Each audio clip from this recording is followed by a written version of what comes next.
UPA सरकार एक बार फिर आवाम के सामने एक नए घोटाले को लेकर खड़ी है। 2G और CWG के बाद घोटालों की फेहरिस्त में अब कोयला घोटाले का नाम भी जुड़ गया है। CAG की रिपोर्ट के मुताबिक कोयला घोटाले में करीब 10.5 लाख करोड़ के घाटे का दावा किया गया। CAG की रिपोर्ट के मुताबिक निजी कंपनियों को बिना नीलामी के करीब 155 कोयले की खदानें बांटी गई। सरकार के इस कदम से 10.5 लाख करोड़ से ज़्यादा के नुकसान का अनुमान है और अब इस मसले को लेकर देश में सियासत काफ़ी गरमाई हुई है।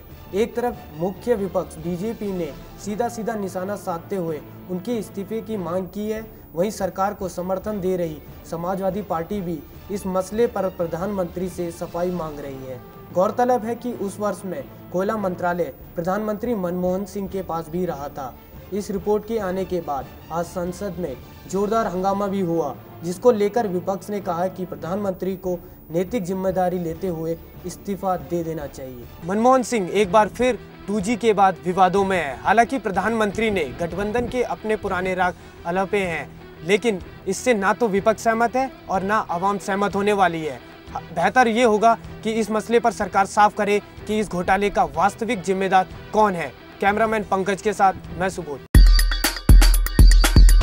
झारखंड से राज्यसभा के लिए निर्दलीय प्रत्याशी के तौर पर अंशुमान मिश्रा को समर्थन मिलने के बाद बीजेपी में मचे बवाल से उन्होंने अपने कदम पीछे खींच लिए हैं। उन्हें पता है कि बिना बीजेपी समर्थन के उन्हें राज्यसभा में पहुंचना बहुत ही मुश्किल है, सो उन्होंने अपना नामांकन वापस ले लिया है। अंशुमान मिश्रा ने आडवाणी से जुड़े विवादास्पद जिन्ना मामले पर हमला बोलकर भाजपा नेतृत्व को भी भौचक्का कर दिया। इससे सख्ती में आई पार्टी ने झारखंड के राज्यसभा चुनाव में पैसे के खेल की आड़ लेते हुए अपने विधायकों के मतदान में हिस्सा नहीं लेने की घोषणा कर दी है। भाजपा के इस फैसले के बाद अंशुमान ने अपना नामांकन वापस ले लिया है। लाल कृष्ण आडवाणी और सुषमा स्वराज भी अंशुमान को समर्थन मिलने से नाराज थे, मगर गडकरी ने इसके बावजूद अंशुमान को बतौर निर्दलीय समर्थन की हरी झंडी दे दी थी और भाजपा विधायकों के सहयोग से ही उन्होंने यह नामांकन भी दाखिल किया था। अंशुमान मिश्रा ने कहा है कि मोहम्मद अली जिन्ना के भक्तों को अब राजनीति से संन्यास ले लेना चाहिए और इस मसले पर छाती नहीं पीटनी चाहिए।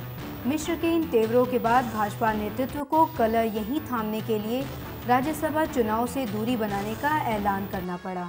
समर्थन न मिलने से खफा अंशुमन भले ही आडवाणी पर निशाना साध रहे हों, लेकिन उन्हें यह नहीं भूलना चाहिए कि आडवाणी की हैसियत पार्टी में सबसे ऊपर है और ऐसे में उन पर निशाना साधकर अंशुमन ने भविष्य में बीजेपी में सियासत करने के अपने सारे रास्ते बंद कर लिए हैं। कैमरामैन पंकज के साथ प्रियंका।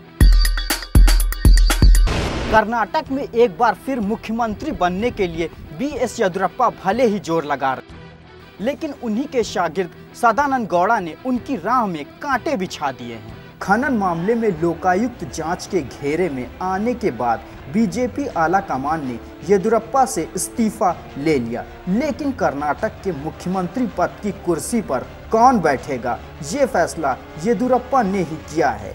यही कारण है कि तमाम दावेदारों का नाम आने के बाद भी बीजेपी आला कमान को येदियुरप्पा के चहेते सदानंद गौड़ा को मुख्यमंत्री बनाना पड़ा। लेकिन एक बार फिर येदियुरप्पा मुख्यमंत्री बनना चाहते हैं, लेकिन इस बार उनके रास्ते का रोड़ा कोई और नहीं बल्कि उन्हीं के द्वारा नियुक्त कराए गए सदानंद गौड़ा हैं।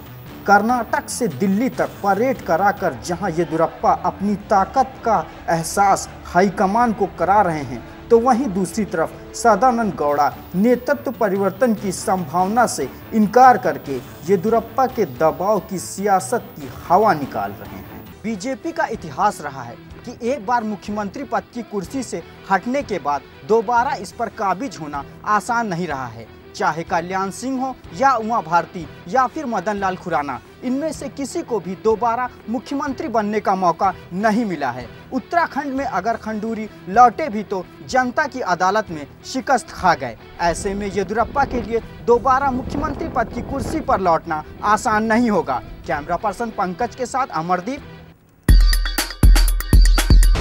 मैच फिक्सिंग के विवाद में घिरी फिल्म अभिनेत्री नुपुर मेहता का दिल विराट कोहली पर आ गया है। नुपुर मेहता हाल ही में एक टीवी शो में पहुंची। वहां पे होस्ट ने जब नुपुर से पूछा कि एशिया कप में पाकिस्तान के खिलाफ विराट कोहली के 143 रनों की शानदार पारी पर क्या आप धन्यवाद देना चाहेंगी? इस पर नुपुर ने कहा कि थैंक्स तो कहूंगी, लेकिन मेरा विराट कोहली के साथ डेट फिक्स करवा दो। ये वही नुपुर मेहता है कुछ दिन पहले श्रीलंकाई क्रिकेटर दिलशान के साथ संबंध की बात स्वीकार की थी। भले ही फिल्म करियर में कुछ हासिल न कर पाई, लेकिन मैच फिक्सिंग में आने से चर्चा में बनी हुई है। नुपुर मेहता पर मैच फिक्सिंग का दाग है। ऐसे में विराट कोहली का नुपुर के साथ डेट पर जाना नामुमकिन सी बात है। देखना है कि नुपुर मेहता की ये ख्वाहिश ही न रह जाए। कैमरामैन पंकज के साथ मैं अनूप। पहली बार J-10 फाइटर प्लेन का परीक्षण कर चाइना ने एक बार फिर से भारत को रक्षा के क्षेत्र में चुनौती दी है। चीन ने एक बार फिर से अपनी ताकत दिखाते हुए तिब्बत के सबसे ऊंचे किंगहई पठार पर बहुउद्देशीय J-10 फाइटर प्लेन का परीक्षण किया है। ताकत की बात करें तो एक रिपोर्ट के अनुसार J-10 फाइटर दिन और रात दोनों समय में लेज़र गाइडेड मिसाइल से अपने लक्ष्य को भेदने में सक्षम है। आपको बता दें कि यह फाइटर प्लेन पाकिस्तान के पास ही है। पिछले साल चीन ने यह फाइटर प्लेन पाकिस्तान को बेचा था। 1962 में भाई भाई का नारा देने के बाद पीठ में खंजर भोंकने वाला चीन अभी भी अपने हथकंडों से बाज नहीं आ रहा है। ऐसे में भारत सरकार को पाकिस्तान की जगह चाइना को नज़र में रखकर अपनी तैयारी करनी होगी। नई दिल्ली से कैमरामैन पंकज के साथ मयंक मिश्रा।